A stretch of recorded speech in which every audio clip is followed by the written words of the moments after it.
биздин көрүүчүлөр, Жөнөкөй ТВнын көрүүчүлөрү, кезектеги көрсөтүүбүздө бүгүн биздин конокторубуз өздөрү жаш болсо дагы Москвадагы аябай активный жаштарыбыздын бири Нурбек. Өзүнүн Москвадагы чайханалардын ээси. Экинчи кезектеги коногубуз болсо Мирлан. Москвадагы эң активист жаштардын бири, клип да тартат. Украинага да барып келет, диаспоранын да жакшы бир мүчөлөрүнүн бири. Ыр жагынан дагы ырдап, ыр жазып, Москвадагы жакшы бир творческий адамдардын бири. Анан бүгүнкү биринчи сурообузду узатуудан мурун Нурбек менен саламдашып, салам алейкум. Алейкум салам. Өзүңүздүн жаш болсоңуз дагы, бияктагы Москвадагы бир туугандарга, Москвада өзүңдүн теңдештериңе жана Москвадагы келаткан жаштарга, Кыргызстандан келебиз деген жаштарга бир ушу кичине өзүңүздүн өмүр баяныңызды кантип келип калдыңыз, кандайча ушу Кыргызстандык болсоңуз дагы, өзүңүздүн Кыргызстан жаранды болсо дагы ушу чайханаларды кандай болуп ачып алдыңыз жана кандай иштетип жатасыз? Менин атым Нурбек. Мен өзүм 1992-жылы төрөлгөм, Лейлек районунда. Москвага болсо 2012 келип калгам. Случайно келип калгам. Келгенде да Бишкекте окуп жүрүп, турецкий фирмада иштегем. Турецкий фирмада иштеп, 140 000 акча чогултуп, через бирөө аркылуу Малайзияга кетмекчи болгом. Андан кийин акчаны 140 000 бергем ошол адамга. Андан кийин бергенден кийин полностью документтерди даярдаган. Документ даярдагандан кийин Москвага келип, через Москва учмак болгонбуз. Андан кийин учарга где-то бир жума калганда ошол акчаны ошол адамдар, ортодогу адамдар жеп койгон экен. Ошентип келип Москвада ошо отказ болуп, настроениям түшүп, окууга да баргым келбей, или Кыргызстанга да кайта албай, акча жок, ушул жерде иштегенди чечип калгам. Анан биринчилерден болуп Москвада грузчик болуп иштеп жүрдүк. Эми баардык адамдар эле ушинтип иштеп, биринчи келгенде акыркы жумуштан баштайт. Анан грузчик болуп иштедик, андан кийин компанияларда иштедим. Андан кийин өзүмдүн Украина каттап иштедик, таксист болуп. Андан кийин акча чогултуп, анан биринчилерден болуп, Азамат байке менен партнер болуп авиакасса ачтык. Авиакассанын атыны эми сет болсун деп Нур деп койгом өзүмдүн атыма. Эми Кыргызстанга көп адам учкан үчүн биринчиден болуп авиакасса ачтык. Андан кийин авиакасса иши жакшы болуп, андан кийин көп адамдар 63 деген здание бар болчу, Добрынский метрода. Ошого келет болчу, келип билет алып, Кыргызстанга билеттерди сурашып, Москвада кыргыз мекенде иштер, өзүнүн ата-энесиге учуп, ошентип жүргөн кезинде анан келип клиенттер сурашчу менден, кайсы жерде чач кыскарта турган жер бар, же болбосо чачымды кайсы жерден кыскартсам болот деп сурайт болчу, кечке сурайт болчу менденчи. Анан мен ошону интересный кылып, анан салон ачканга аракет кылдым. Өзүмдүн атыма салон красота Нур деп, Добрынский метросунда салон красота ачтым. Андан кийин салон красотаны ачып, баардык маникюр, женский жактан баардык нерсени түшүнүп калдым, нерсени болот сырттан караганда. Анан өзүм билбейм, бирок сырттан бирок баарын билем. Макияж, ресницы, что такое ресницы, баарын билип калдым да уже. Андан кийин ийгилик жакшы болду, Кудайга шүгүр иштеп, салонду иштеттик. Андан кийин эки сет болуп калды уже, Нур авиакассасы, андан кийин Нур салон красоты болуп. Ошентип иштеп жүрүп, анан менин партнерлорум бир сунуш кылып калды. Андан кийин ал эң биринчилерден болуп халал чайхана ачтык, Просит Мирадан чогуу байкелер менен. Халал чайхана ачканыбыздын себеби Москвада көптөгөн клубтар бар. Ар бир метродо азыр клубтар болуп калды. Көптөгөн жаштар болсо азыр клубка барып, ата-энесин укпай, же болбосо ата-энесине акча салбай, ушундай клубтар жаман жактарга мындай азгырла баштан көп болуп кетти азыркы учурда. Ошол себептен клуб ачкан жокпуз биз эң биринчиден болуп, Москвада кыргыздардан болуп, халал чайханасын ачтык. Бул халал чайханасы чайхана юрта болуп аталат. Бул биринчи точкабыз бул биринчи Просвет Мирада, Ал эми экинчи точкабыз болсо бул Түркистан метросунда. Жакшы, анан ошо ушундай ийгиликтерге жетип, ушу ийгилик жаратып атканда кыргыз жарандыгы боюнча бир документация же бир налоговый же бир бөлөк бир барьерлер, бир кыйынчылыктар болдубу же болгон жокпу? Ошол жөнүндө азыркы Москвада кыргыз жаштары көбү ошо бирөөнү иштебей өзүбүзчө иш кылсак дейт да, ошол жөнүндө ишин айтып кетсеңиз. Кыйынчылык документ жагынан болду десем да болот. Документ жагынан эми азыркы учурда Москвада биздин кыргыздар болсо, кыргыз байкелер, эжелер көп ушундай документ жагынан иштеп, бул иштеген үчүн мен анча кыйналбадым десем болот. Себептен ал документтерди баарын байкелер, эжелер бүтүрүп берди десем болот. То есть Партнерлар бар. Анан дагы айтып кетчү нерсе ушу жаштар бияка келгенде бир мындай риск коркот да. Көбү бизден сурайт, силерден сурайт, ошондо бир же чайкана ачам дейби, же авиакассабы, же бир салон красота ачам дегендерге кандай бир акыл айтасыз сиз? Чтобы жеңил жана кетип калыш үчүн. Жеңил кетип калыш үчүн ким өзүнүн акчасын биринчи адам бар, биринчиден обычный жумушта иштеп акчасын чогултат. Акчасы чогулткандан кийин, допустим, 500 миң, 400 миң чогулткандан кийин кайка коротушту билбейт. Өзүнө каалайт, чтобы бизнес ачсам, өзүмдүн жумушум болсо, бирөө үчүн иштебей, өзүм үчүн иштеп, чтобы Москвада кыргыздарга жардам берсем деп ниет менен келсе, көптөгөн Москвада ийгиликке жеткен кыргыздар бар. Ошого кайрылса, албетте жардам берет деп ойлойм. Мен өзүмдүн опытым менен мага деле келсе, мен айтам, ушундай кылсаң жакшы болот. Себеби дегенде мен көп адашкам, чтобы ошибка менен акырын баарын турлап кеткен бирок. Салон красота үчүн биринчи, первоначальный деп коет, орусча айтканда, ошо канча акча кетет? Биринчи салон ачканда 400-500 миң кетет акча. Да, биринчиден салон ачканда жакшы места болуш керек, и мастерлер жакшы болуш керек, и все. Калган баары жакшы болот. Андай бир өзүңүздүн оюңузду, мындай бир кыргыз жигиттерин, кыздарын бир жакшы бир нерсеге алып келген, Москвага келип ушундай ийгиликтерге жете турган бир акыл сөздөрүңүздү айтып койбойсузбу? Акыл сөз айтпай эле коеюн, мен айта турган сөзүм, Москвада көп адамдар жүрөт. Бул жакта ата-энеси Кыргызстанда сагынып жүргөн үчүн мен ата-энесиге арнап, Москвадагы жаштар үчүн Кыргызстанда ата-энесин ардап бир ырд айтып койсом деп ойлойм. Давай. Рахмат. Эми бул эмесин билбеймчи, то есть темасын айтып кое берейин. Ассаламу алейкум, Москвадагы мекендештер. Аллах субхана таала Куранда мындай дейт: силердин Роббуңар Аллахтан башка эч кимге сыйынбашыңарды жана ата-энеңер менен жакшы мамиледе болушуңарды буйруду. Мен бүгүн күндөгүдөн ойлоп олтурам, негедир жүрөгүмдө толкуп улам, себебин издеп таппай турганымда ой келди энекемди алып учкан. Энекем ал жөнөкөй адамбы, арабызда орду кандай жаралды, чындыгында анын орду бийиктөө, мына ушуну бактабаган адамбы.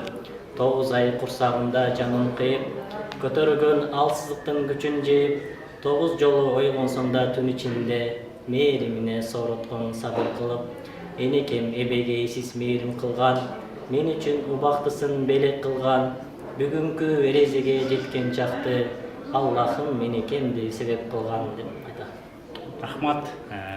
Өзүңүздөр көргөндөй, кээ бир учурда кыйынчылыктын артынан жакшылык болот да. 140 миңди берип Малайзияга кетпей алгандыгы үчүн бул балким Кудайдын сыноосу, Кудайдын сыноосун жакшыртган үчүн Аллах Таала ушундай жакшы жолдорду ачып берет да. Ошондуктан бир нерсе болуп же окууну бүтпөй калып, акчанын тартыштыгынан Москвага келип калсаңыздар, эч кейибей, башыңар дылды салбай, жакшы иштерди иштей берсеңер, буюрса сиздер да ийгилик күтүп турат деп ойлойм. Ошол адамдарга рахмат айтышың керек. Жүз жеп алган адамдарга. Ошолорго чалып рахмат айтып кой. Аттарын айтып койсоң да болот. Силерге рахмат. Өздөрү рахматты кабыл алат деп ойлойм. Өздөрү таап алат. Ошо кийинки биздин коногубуз Мирлан, соцсеттерде Мирлан Дарман теги, ат айткандай эле өзү мукура кыргызча аты менен көп жерде Москвада мен билгенден клиптерде да жүрөт, ар кандай чогулуштарда жүрөт, жиналыштарда жүрөт. Өзүнүн иши дагы Украинага, Казакстанга да барып каттап келет машина менен. Эч качан биякта диаспоранын же бөлөк бирөөлөрдүн айтканын эки кылбаган өзүнүн элпек жигиттеринин бири Мирлан Насыров. Ушунун баарына кантип жетишип атасыңар жана жакынкы ара өтүп кеткен убактагы өзүңөрдүн ийгилигиңерди клип тартылган жөн клип боюнча анан бөлөк бир жакшы ойлоруңарды айтып кетсеңер. Саламатсыздарбы, урматтуу Москвадагы мекендештер жана Кыргызстандан дагы көргөн замандаштар. Жалпыңыздарга жакшылыктарды, ийгиликтерди каалайм. Эми бул суроо боюнча негизи меники өзүмдүн спесим тарыхчымын да. Бул тарыхчы деген тарых деле окуш эмес. Бул коомдук иштердин баардыгына аралашып кеткенге мүмкүнчүлүк да. Бизге ошо менин спесимим ошо коомдук иштерге ылайыктуу болгон үчүн мурда эле өзүм кызыкчумун, университетте жүргөндө эле коомдук иштерге тез катышып ушундай аракеттер менен жүрөт. Азыр эми жетишкенде убакытты туура бөлсөң эле бардыгына жетишесиң. Убакыт эң баалуу убакыт. Азыр сиздин оюңуз боюнча Москвада биринчи жолу мен билгенде биринчи клипти силер жана силердин команда тартты да. Жаңы тарых жаратып жатасыңар, ошонун ийгиликтери кандай болуп атат? Биякта дагы калп айтпасам Москвада дагы таланттуулар абдан көп. Ошолор клип тартыш үчүн кандай жолдору бар? Супер инфого чыгарып жатасыздар, ошолордун жолдорун айта кетсеңиз. Москвадан клип тарткандар көп эле болуп калды го дейм. Биз мурда Анда Дима Пазылов деп азыр да. чыгарып атабыз, ошого аракет кылып атабыз. Бул Дима Пазылов деп мурда деле тартканбыз. Буга чейин 3 клип бар. 3 клип тартылды, бул 4-чү клип кетти. Буга чейин биз ошо Москвада тартылганы билинбесин деп биз ошондой неме кылганбыз да, билиндирбей эле Москва экенин таанылбагыдай кылып клиптерди тартып келдик. Москвада кийин Питерден барып тартылып келди. Буюрса ошолордун үстүндө ошолордун арты менен мына бүгүн Диманы Кыргызстанга жөнөттүк.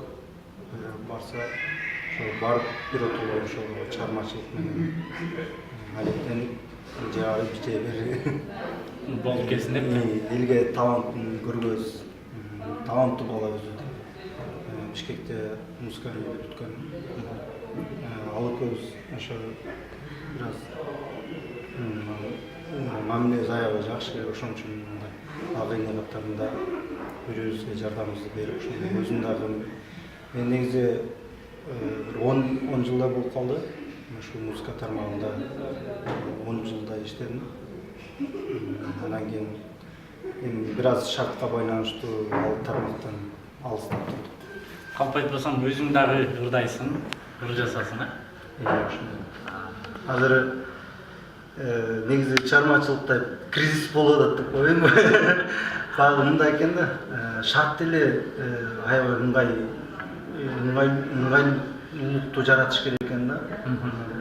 Бул Москванын шартында, мисалы, бир квартирада 10 адам жашап туруп, сен чыгармачылыкка мындай эргүү менен мамиле кыла албай калып келсең. Бул биринчи фактор да. Үйгө келсең эле адамдар уктап атат же бир нерсе кылып атат. Ошолорго оюң бөлүнөт. Өзүңдүн эргүүң жок да. Сыртка чыксаң Москванын аурасы, элгөө ушул аякта оюң бар чачырайт да. Бул жерде бир эле селин болуш керек, ошо селге карай эле кете бересиң болду. Башка жактарда билбейм. Жана чыгармачылыкта жүргөн адамдар кандай шарт, балким алар Кыргызстанда да шарт түзүп алып аракет кылып атышат.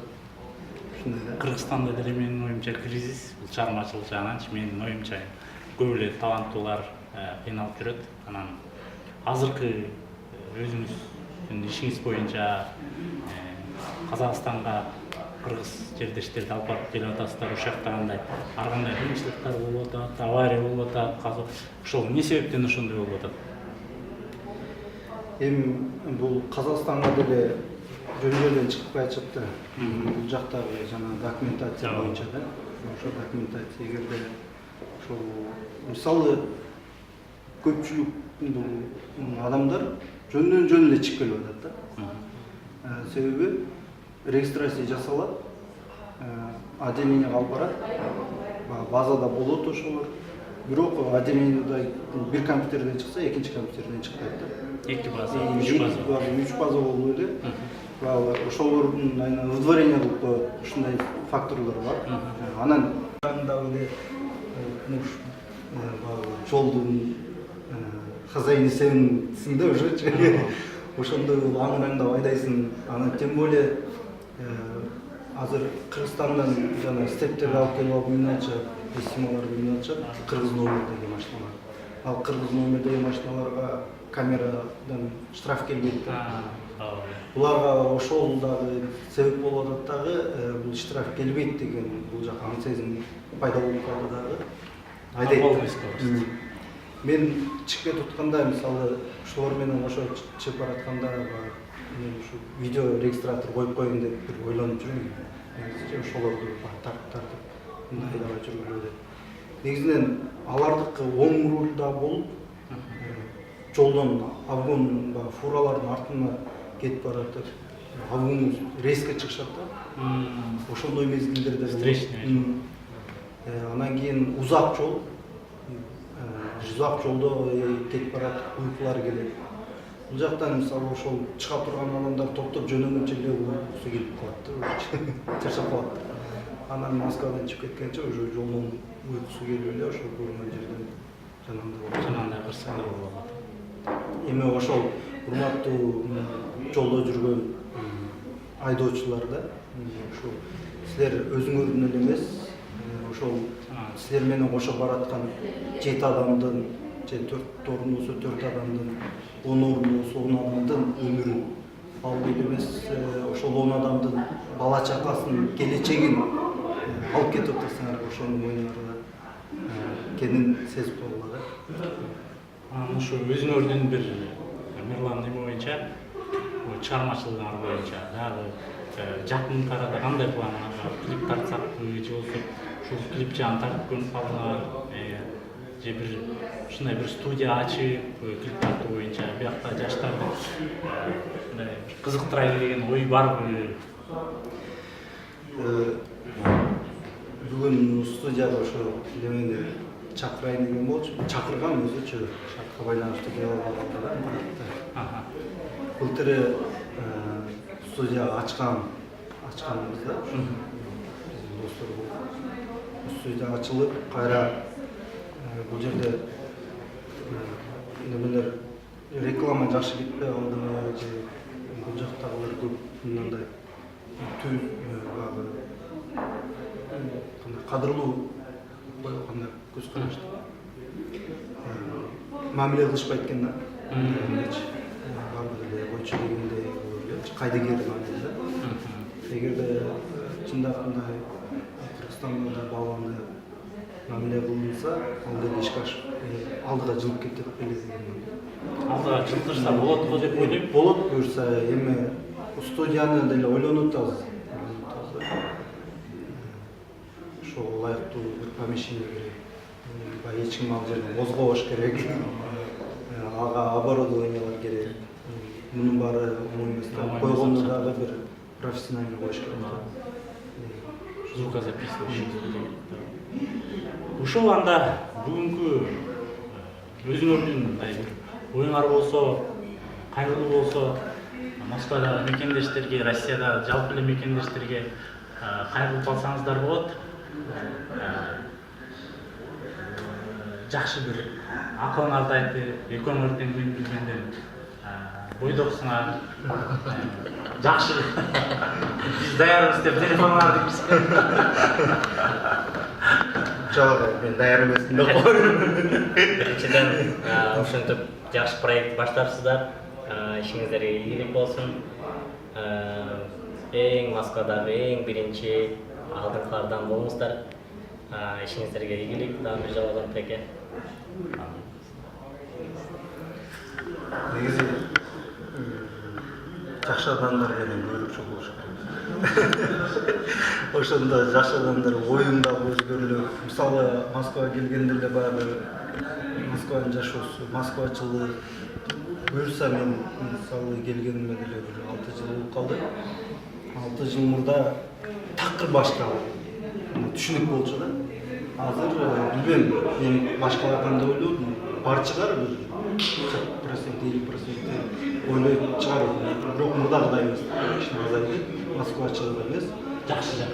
Жакшы жактан кадимгидей эле бул жерде жаштап, мурда иштеп жүргөн байкелерибиз, эжелерибиз бизнестерин кылып, мындай же болбосо башка бир ийгиликтин жолдорун, сырларын таап, ошолорду кийинкилерге үйрөтүп, ушундай жаштаргачы ушундай жакшы жактарын көргөзүп атышат. Буюрса жакшылык болчу, жакшы нерсе. Ошон үчүн бардык мекендештерге максат коелу, ошол максатка карай кадам коелу.